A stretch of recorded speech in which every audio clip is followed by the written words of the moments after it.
Welcome to Al Hilal School. Hello my dear student, I am welcome back to Al Hilal School online class. Al Hilal School online class তোমাদের সকলকে শুভেচ্ছা এবং অভিনন্দন। আশা করি তোমরা সকলেই ভালো আছো। তো আজকে আমি তোমাদের সামনে হাজির হয়েছি সপ্তম শ্রেণীর গণিত বইয়ের 5.4 অধ্যায় নিয়ে, অর্থাৎ 5.4 আছে আমাদের গসাগু এবং লসাগু। খুবই গুরুত্বপূর্ণ একটা অধ্যায়, সেটা হচ্ছে গসাগু এবং লসাগু। গসাগু এবং লসাগু তোমরা ক্লাস 5 এ পড়ে আসছো, ক্লাস 6 এ পড়ে আসছো। তো আবার আমি তোমাদের সামনে একটু আলোচনা করে নিই। তো দেখো বন্ধুরা, গসাগু হচ্ছে গরিষ্ঠ সাধারণ গুণনীয়ক এবং লসাগু হচ্ছে লঘিষ্ঠ সাধারণ গুণিতক। এখন গরিষ্ঠ সাধারণ গুণনীয়ক এই কথাটি দ্বারা আমরা কি বুঝি এবং লঘিষ্ঠ সাধারণ গুণিতক এই কথাটি দ্বারা আমরা কি বুঝি সেটা আমরা খুঁজে বের করে নিব, যাতে আমাদের পরবর্তীতে গসাগু এবং লসাগু গুলো আমরা সহজেই করতে পারি। তো চলো বন্ধুরা, গরিষ্ঠ বলতে আমরা বুঝি সবচেয়ে বড়, আর সাধারণ বলতে আমরা বুঝি মিল, আর গুণনীয়ক বলতে আমরা বুঝি ভাজক। এখন প্রশ্ন হচ্ছে যে ভাজক কি? ভাজক হচ্ছে কোন একটা রাশিকে বা কোন একটা সংখ্যাকে অন্য যে সমস্ত সংখ্যাগুলো দিয়ে ভাগ করা যায় সেগুলো হচ্ছে তাদের ভাজক। আর লসাগুর ক্ষেত্রে হচ্ছে লঘিষ্ঠ সাধারণ গুণিতক, অর্থাৎ লঘিষ্ঠ বলতে আমরা বুঝি ছোট, সাধারণ বলতে আমরা বুঝি মিল, গুণিতক বলতে আমরা বুঝি গুণের নামাতা। এটা আমি নরমালি তোমাদের বোঝার জন্য লিখেছি যে গুণিতক হচ্ছে গুণের নামাতা। এক্স্যাক্টলি গুণিতক বলতে আমরা কি বুঝি? গুণিতক বলতে আমরা ওইটাকেই বুঝি কোন সংখ্যাকে অন্য যে কোনো সংখ্যা দ্বারা যদি ভাগ করা যায় তাহলে সেই সংখ্যাগুলি হচ্ছে ওই সংখ্যার গুণিতক। তাহলে চলো বন্ধু আমরা একটা উদাহরণ নিয়ে আলোচনা করি, যাতে তোমরা সহজেই গসাগু এবং লসাগু কি সেটা ভালো করে বুঝতে পারো। আমি যদি বের করি যে 4 এবং 8, 4 এবং 8 এর গসাগু কত বা লসাগু কত সেটা আমরা কিভাবে বের করব? তো আমি আগেই বলেছিলাম গসাগু হচ্ছে গরিষ্ঠ সাধারণ গুণনীয়ক, অর্থাৎ গসাগু বের করতে গেলে আমাদের গুণনীয়ক গুলো বের করে নিতে হবে, আর লসাগু বের করতে গেলে আমাদের গুণিতক গুলো বের করে নিতে হবে। তাহলে 4 এর গুণনীয়ক কোনগুলো আছে? আমাদের 2 এবং 2, অর্থাৎ 2 দুগুণে 4, এগুলো হচ্ছে আমাদের 4 এর গুণনীয়ক। এবং 8 এর গুণনীয়ক কত কত আছে? আমাদের 2 গুণন 2 গুণন 2, অর্থাৎ 2 দুগুণে 4, 4 দুগুণে 8। আমি আগেই বলেছিলাম গরিষ্ঠ হচ্ছে সবচেয়ে বড়, মানে সবচেয়ে কোন সংখ্যাটা বেশি আছে সেটা হচ্ছে আমাদের গরিষ্ঠ হবে, আর লঘিষ্ঠ হচ্ছে আমাদের সবচেয়ে ছোট। এটা যদি আমি 4 এবং 8 এর যদি আমি লসাগু বের করতে চাই, তাহলে দেখো বন্ধুরা, এখানে 2 আছে একটা, এখানে 2 আছে একটা, এখানে আছে একটা, এখানে আছে একটা।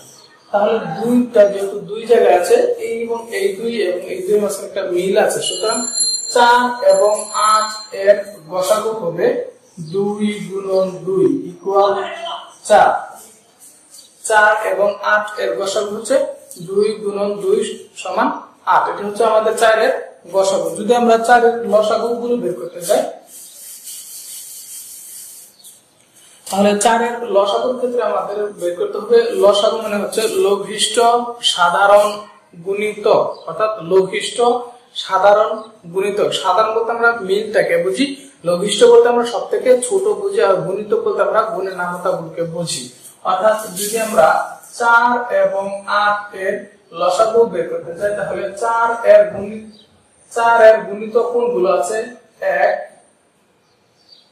4 এর গুণিতক আছে 4, 8, 12, 16, এরকম ভাবে 4 এর গুণিতক এরকম ভাবে আছে। আবার 8 এর গুণিতক কোনগুলো আছে? 8, 16, 24, 32, এরকম ভাবে। তাহলে আমরা গুণিতক গুলো লিখে ফেললাম। লসাগুর ক্ষেত্রে আমরা বের করব গুণিতক, তারপর আমরা বের করব সাধারণ মানে মিল, তারপর সবথেকে ছোট। তাহলে এখান থেকে আমরা দেখতে পাচ্ছি যে মিল কোনগুলো আছে? 8 আছে, 8 মিল, 16 আছে, 16 মিল। বাকি গুণিতক গুলো যদি আমি আরো লিখেছিলাম তাহলে আমি আরো গুণিতক গুলো মিল গুলো পেয়ে যেতাম। এখন তারপর আমরা দেখব সবথেকে ছোট কে আছে লঘিষ্ঠ, মানে হচ্ছে ছোট কে 8। সুতরাং 4 এবং 8 এর লসাগু হচ্ছে 8। এটা হচ্ছে আমাদের आंसर। তাহলে আশা করি বন্ধুরা তোমরা সকলেই গসাগু এবং লসাগু বুঝতে পারছো। এখন গসাগু নির্ণয় করার কিছু নিয়মগুলো আছে যেগুলো আমি তোমাদের সামনে আলোচনা করব। অর্থাৎ প্রথম 1 নম্বর নিয়মটা হচ্ছে যে ভালো করে মনোযোগ দিয়ে শুনবে। 1 নম্বর নিয়মটা হচ্ছে যে যদি কোনো রাশিতে গসাগু বের করতে বলে তাহলে ওই রাশির যে পাটিগণিতের নিয়ম আছে সেই পাটিগণিতের নিয়ম অনুসারে গসাগু বের করতে হবে। এবং ওই রাশিতে যদি সাংখ্যিক মান থাকে অর্থাৎ কোনো সংখ্যা দেওয়া থাকে তাহলে সেই সংখ্যাগুলোর পাটিগণিতের নিয়ম অনুসারে গসাগুটা বের করে নিতে হবে। তারপরে যদি কোনো বীজগণিতীয় রাশি থাকে তাহলে ওই বীজগণিতীয় রাশির মৌলিক উৎপাদকগুলো বের করে নিতে হবে অর্থাৎ ভাজকগুলো বের করে নিতে হবে। তারপরে আমরা সেই পাটিগণিতের রাশির যে গসাগুগুলো পেয়েছি এবং মৌলিক উৎপাদকের যে গসাগুগুলো পেয়েছি সেই দুইটা গসাগু একসাথে গুণন করে দিলে আমাদের গসাগু নির্ণয়টা হয়ে যাবে। তো স্যার আমরা কিছুই বুঝতে পারলাম না কিভাবে আমরা গসাগু নির্ণয় করবো। তো চলো বন্ধুরা সেই একটা উদাহরণ দিয়ে আলোচনা করে নিই, তাহলে তোমরা সহজে গসাগু কি সেটা ভালো করে বুঝতে পারবে। ধরে নাও একটা রাশি হচ্ছে 8x² y z² এবং আরেকটা রাশি হচ্ছে 10x³ y² z³। একটি রাশি হচ্ছে 8x² y³ z², আরেকটা রাশি হচ্ছে 10x³ y² z³। আমার প্রশ্ন হচ্ছে যে এই দুইটা রাশি আমি কিভাবে গসাগু বের করব। তো চলো বন্ধুরা আমরা এখানে প্রথমে দেখতে পাচ্ছি যে দুটি সাংখ্যিক মান রয়েছে 8 এবং 10। তাহলে প্রথমে আমাকে 8 এবং 10 এর লসাগুটা বের করে নিয়ে আসতে হবে এবং বাকি যে বীজগণিত রাশিগুলো হচ্ছে x² y³ z² x³ y² z³ এইটা রাশিকে আমরা গসাগুটা বের করে নেব। তারপরে এই 8 এবং 10 এর গসাগুর সাথে আমরা এই সাংখ্যিক বীজগণিত রাশির গসাগুকে যদি আমরা গুণ করে দেই তাহলে আমাদের এক্স্যাক্টলি গসাগুটা চলে আসবে। সুতরাং চলো বন্ধুরা তাহলে আমরা সমাধান করতে। তাহলে এখানে আমরা দেখতে পাচ্ছি প্রথম রাশি হচ্ছে 8x² y³ z²। তাহলে 8 কে যদি আমরা গসাগু বের করি তাহলে গসাগু মানে হচ্ছে গুণনীয়। 8 এর গুণনীয় কত আছে 2 গুণন 2 গুণন 2, 2 দুগুণে 4, 4 দুগুণে 8। আর x² যেহেতু দুইটা আছে এটাকে যদি আমি এক্সপ্রেস করি তাহলে x into x, দুইটা x গুণ করলে x²। আর y³ যেহেতু আছে তাহলে y গুণন y গুণন y। আর যেহেতু z² আছে তাহলে গুণন z গুণন z। এটা হচ্ছে আমাদের প্রথম রাশির উৎপাদক গুণ। আমরা দ্বিতীয় রাশিটা যদি বের করি অনুরূপভাবে দ্বিতীয় রাশি হচ্ছে 10x³ y² z³ অর্থাৎ 10 কে যদি আমি মৌলিক উৎপাদক বিশ্লেষণ করি তাহলে আমি 2 গুণন 5 মানে 5 দুগুণে 10 গুণন x³ যেহেতু আছে তাহলে আমাকে x লিখতে হবে 3টা, যেহেতু আমরা y² আছে তাহলে y হবে 2টা, যেহেতু x³ z³ আছে সুতরাং z হবে 3টা।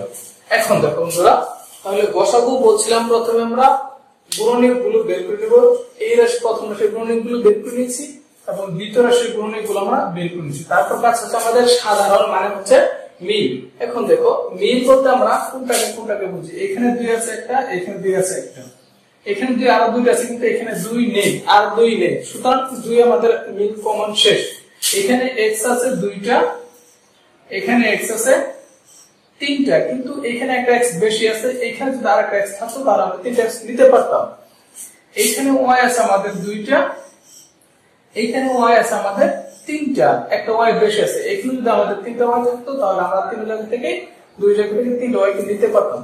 এইখানে আমাদের z আছে 2টা, এইখানে z আছে আমাদের 3টা, একটা করে বেশি হয়ে গেছে। সুতরাং আমরা দেখতে পাচ্ছি যে তাহলে আমরা মিলটা বের করে ফেলাম। এখন আমাদের সবথেকে বড় গরিষ্ঠ মান ছিল সবথেকে বড়।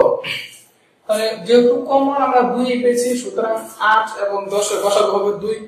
আর এখানে x যেহেতু 2টা মিল পেয়েছি আমরা y 2টা মিল পেয়েছি z 2টা মিল পেয়েছি ওতে, তাহলে এদের গসাগুটা হবে গসাগু হবে 2 গুণন x গুণন x গুণন y গুণন y গুণন z গুণন z, অর্থাৎ 2 x square y square z square, that means এটি আমাদের আছে। তাহলে আশা করি তোমরা সকলেই গসাগু কিভাবে বের করতে হয় বা গসাগু বের করার পদ্ধতিগুলো কি নিয়মগুলো কি সেটা তোমরা সকলেই ভালো করে বুঝতে পারছো। তো চলো বন্ধুরা, আমরা এখন চলে যাব আমাদের অনুশীলন দিকে, অর্থাৎ 5.4 যে গসাগু নির্ণয়গুলো আছে সেগুলো। গসাগু নির্ণয় প্রথমে আছে 17 নম্বর করে হচ্ছে 3a cube b square c 6ab square c square, অর্থাৎ 3a cube b square c আর একটা হচ্ছে 6ab square c square, 6ab square c square. তো নিয়ম সেটা হচ্ছে আমাদের প্রথম রাশি, এটা হচ্ছে আমাদের দ্বিতীয় রাশি। তো গসাগু মানে হচ্ছে গরিষ্ঠ সাধারণ গুণনীয়ক। তাহলে প্রথমে আমরা দুইটা রাশির গুণনীয়কগুলো বের করে নিব, তারপরে আমরা দেখব দুইটা রাশির মধ্যে কি কি সাধারণ আছে, তারপর আমরা দেখব গরিষ্ঠ হচ্ছে সবচেয়ে বড়, অর্থাৎ সাধারণগুলো থেকে কোন গুলো সবথেকে বেশি আছে সেটা। তাহলে চলো বন্ধুরা, আমরা লিখতে পারি প্রথম রাশি। তাহলে প্রথম রাশি হচ্ছে 3a cube b square c। এটাকে যদি আমি উৎপাদক বিশ্লেষণ, তাহলে 3a কিউব মানে হচ্ছে a গুণন a, b স্কয়ার মানে হচ্ছে b গুণন b, আর হচ্ছে c। এটা হচ্ছে আমাদের প্রথম রাশি। দ্বিতীয় রাশিটা হচ্ছে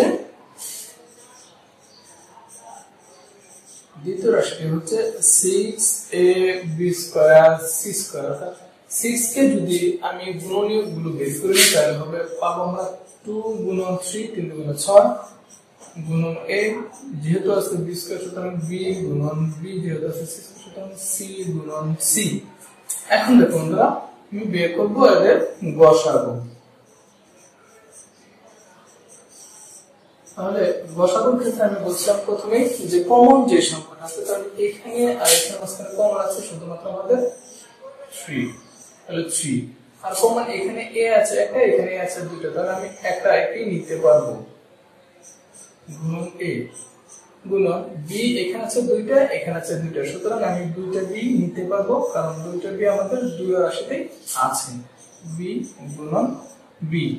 তারপরে c আছে আমার এখানে একটা, এখানে আছে দুইটা, এখানে আরেকটা যদি c থাকতো তাহলে আমরা দুইটা c কে নিতে পারতাম, এখানে c হচ্ছে একটা, অর্থাৎ এগুলো যদি আমি গুণ করে দিই তাহলে 3ab স্কয়ার c, এটা হচ্ছে আমাদের आंसर, অর্থাৎ গসাগু।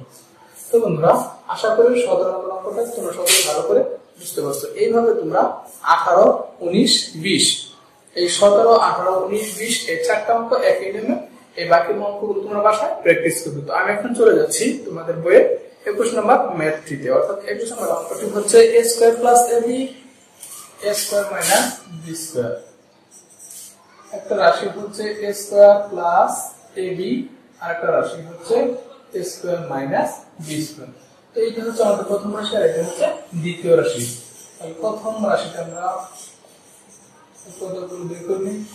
প্রথম রাশি দেওয়া আছে a স্কয়ার প্লাস ab। এখানে আমার কোনো সাংখ্যিক মান নেই যেগুলো আমরা উৎপাদক বের করব, সুতরাং আমরা এখানে যে রাশিটা করছি সেটাকে আমরা একটু বিশ্লেষণ করব। a স্কয়ার প্লাস ab, যদি এই দুইটা থেকে যদি আমি a কমন নিই তাহলে এখানে হচ্ছে আমাদের a প্লাস আমাদের b। এখানে a কেন কমন নিলাম, b কেন কমন নিতে পারলাম না? কারণ এই রাশিটা আমাদের a আছে, এই রাশিটা আমাদের a আছে, তাহলে যেহেতু দুইটা পদে আমাদের a বিদ্যমান সুতরাং এখানে আমরা a কে কমন নিয়েছি।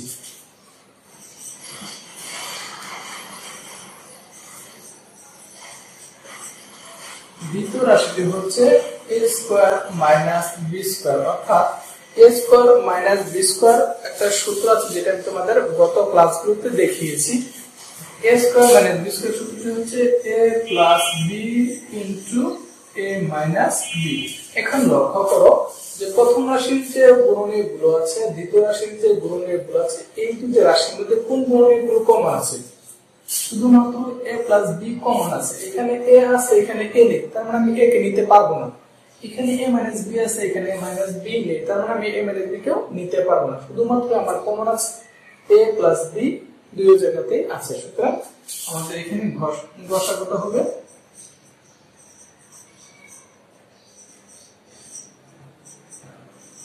a plus b। এটা হচ্ছে আমাদের आंसर। আশা করি তোমরা সকলেই ইকুয়েশন অঙ্কটি ভালো করে। আমরা এখন দেখবো তোমাদের বইয়ের 23 নম্বর অঙ্কটি, অর্থাৎ 21 আর 22 এই দুটো অঙ্ক একই রকম। আমি 21 নম্বরটা তোমাদের দেখিয়েছি, 22 নম্বরটা তোমরা বাসায় প্র্যাকটিস করো। চলো বন্ধু আমরা দেখে আসি 23 নম্বর অঙ্কটি।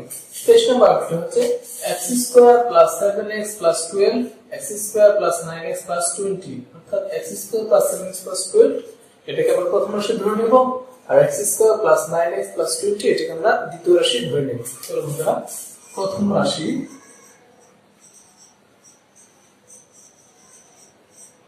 রাশিটি হচ্ছে x² + 7x + 12। এটাকে আমি কিভাবে গুণনীয়ক গুলো বের করে আনবো? এই x² + 7x + 12 এগুলোর উৎপাদক বিশ্লেষণগুলো আমি 5.3 তোমাদের দেখিয়েছিলাম। সেখান থেকে দেখো x² + 4x + 3x + 12। এখন আমি 4x + 3x কেন দিলাম, 5x + 2x কেন দিলাম না? এটার অর্থ হচ্ছে যে 4x আর 3x যোগ করলে যেন আমার মান 7x হয়, এবং 4x আর 3x 4 এবং 3 গুণ করলে যেন আমার 12 হয়। এই জন্য আমি 4x + 3x দিয়েছি, যাতে পরবর্তীতে আমি কমন নিতে আমার সুবিধা হয়। অর্থাৎ এই পদগুলো থেকে যদি আমি x কে কমন নিই তাহলে পাবো আমরা x + 4 প্লাস এই পদগুলো থেকে যদি আমি 3 কমন নিই তাহলে পাবো আমরা x + 4। সুতরাং আমরা এখানে পাচ্ছি x + 4 এক উৎপাদক, x + 3 আরেকটা উৎপাদক। তাহলে অনুরূপভাবে আমি দ্বিতীয় রাশিটা করে ফেলি।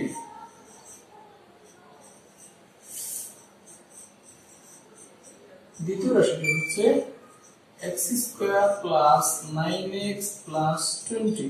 এটাকে যদি উৎপাদক বিশ্লেষণ করি তাহলে হবে x² + 5x + 4x + 20, অর্থাৎ এই দুটো রাশি থেকে যদি আমি x কে কমন নিই তাহলে পাবো আমি x + 5 প্লাস এই দুটো রাশি থেকে যদি 4 কে কমন নিই তাহলে পাবো x + 5। সম্পূর্ণ রাশি থেকে যদি আমি x + 5 কে কমন নিই তাহলে এখানে পাচ্ছি আমরা x + 4। তো গসাগু বের করতে আমরা দেখব যে দুটি রাশির মধ্যে উৎপাদক কমন উৎপাদক কোনগুলো আছে, কমন গুণনীয়ক কোনগুলো আছে।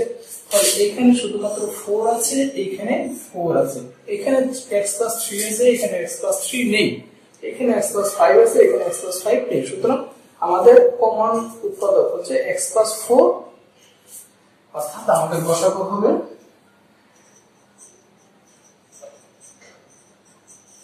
গসাগু ইকুয়াল x + 4। এটা হচ্ছে আমাদের অ্যানসার। তো আশা করি বন্ধুরা তোমরা সকলে গসাগুলো সকল ক্লাসে আজকের এই গসাগু অঙ্কগুলো ভালো করে বুঝতে পারছো। বাকি যে অঙ্কগুলো আছে 24, 25, 26 সেই সবগুলো অঙ্কই এই 23 নম্বর অঙ্কের নিয়মে। তো বাসায় তোমরা বসে বসে সবাই বাকি অঙ্কগুলোকে প্র্যাকটিস করবে, এবং গসাগুর যতগুলো অঙ্ক আছে সেই সবগুলো অঙ্ক তোমরা বাসায় প্র্যাকটিস করবে। সেই পর্যন্ত তোমরা সকলে ভালো থাকো, সুস্থ থাকো, এগুলো তোমাদের মাঝখান থেকে বিদায় নিচ্ছি। আল্লাহ হাফেজ।